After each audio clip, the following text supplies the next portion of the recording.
Like the Sahel region, the Democratic Republic of Congo has been experiencing severe insecurity for decades. The East African country alone has more than 100 different armed groups causing chaos left, right, and center. It was reported that the M23 rebel group, one of the most dangerous groups in the country, had taken over Goma, a city in the DRC. The situation has escalated with the DRC governments accusing Rwanda of backing the rebel group. Throughout all this, the African Union has not made any tangible efforts to deal with the crisis. Hey guys, as you're watching this video, our vision is to reach 500,000 subscribers. Hit the subscribe button, join membership to support our channel, join Patreon and PayPal. All the links are in the description. Do that to stand with us for this beautiful cause of One Africa right now. We do not forget to sign up for the petition. The link is down below. Appreciate it. Thank you so much.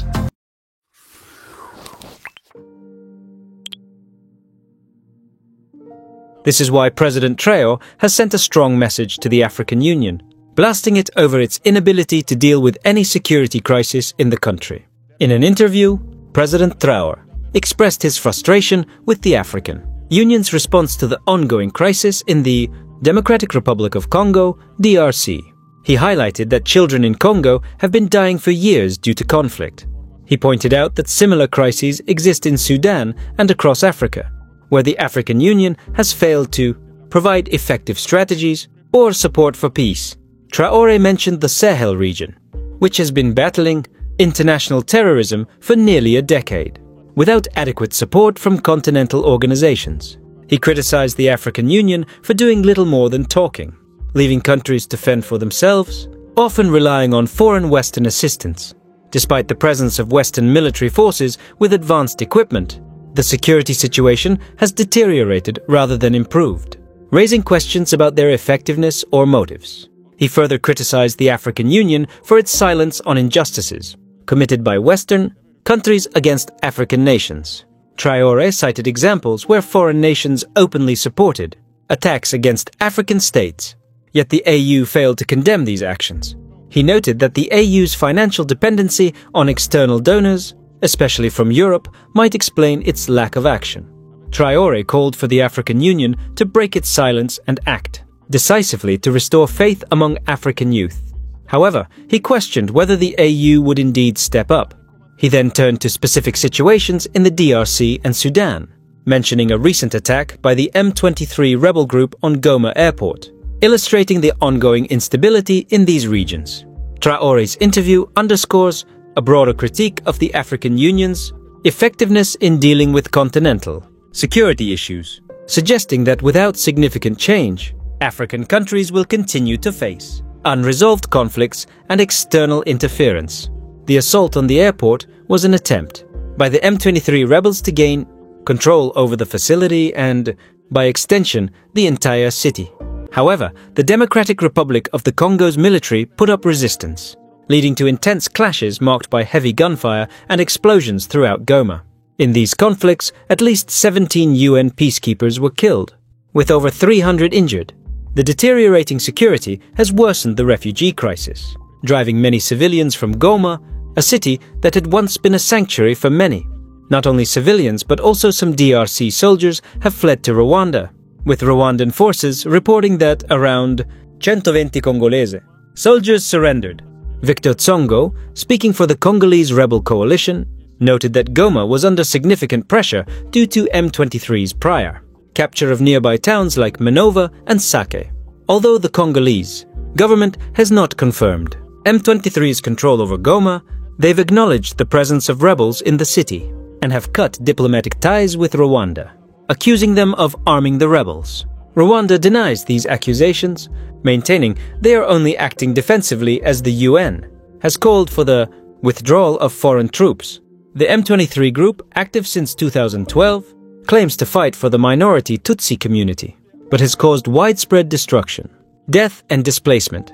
Turning to Sudan, the country has also been plagued by violence post-independence.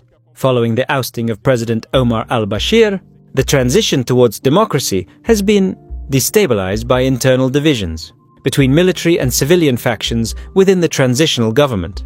The main conflict is between General Abdel Fattah Burhan, leading the Sudanese military, and General Mohammed Hamdan Dagalo, who commands the Rapid Support Forces, over power and influence in the government. The African Union, AU, established to promote unity, peace and stability across Africa, has notably been absent from addressing the crises in both the DRC and Sudan. This absence has led to questions about the AU's effectiveness and credibility in fulfilling its mandate, especially given its history and founding, principles laid out since its inception in 2002, as the successor to the Organization of African Unity. The AU's core responsibilities include fostering unity, promoting peace, security, and stability, which are crucial for the continent's socio-economic development and political stability. Its approach to conflict resolution often involves peacekeeping, mediation, and, if necessary, the deployment of peacekeeping forces under the African Solutions for African Problems motto. The AU has had successes, like in managing conflicts in Liberia, Sierra Leone, and facilitating the political transition in the Gambia in 2017, which prevented a potential civil war. However, the AU's track record is mixed. The ambitious goal to silence the guns by 2020 was not met, with Africa seeing significant conflict even beyond that date, highlighting the challenges in achieving lasting peace. The AU's failure to adequately address several crises, including those in Côte d'Ivoire and Libya, has shown limitations in its capacity to provide effective solutions, often leaving room for international intervention, which sometimes leads to further destabilization. The critique by President Traore underscores a call for action, or a rethinking of the AU's role.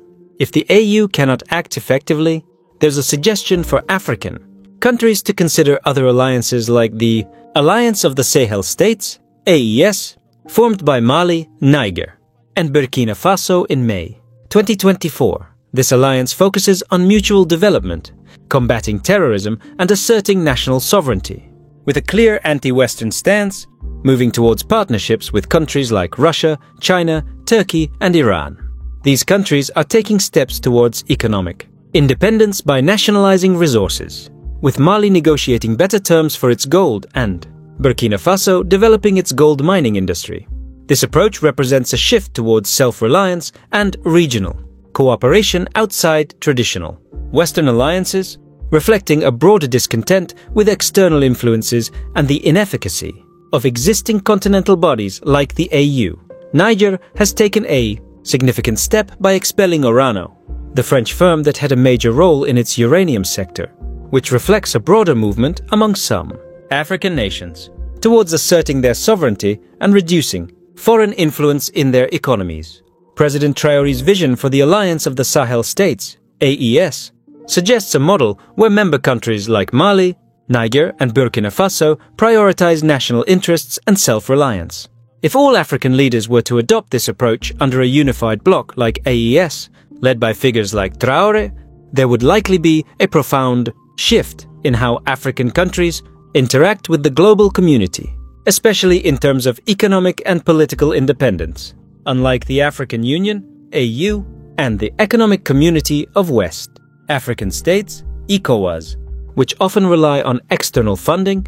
The AES's financial independence could allow for more autonomous decision-making. This autonomy could lead to policies that prioritize African interests over those of external powers, potentially reducing Western influence in African affairs. Such a shift might lead to new alliances, economic strategies, and conflict resolution approaches tailored more closely to African needs and less to international agendas or funding conditions.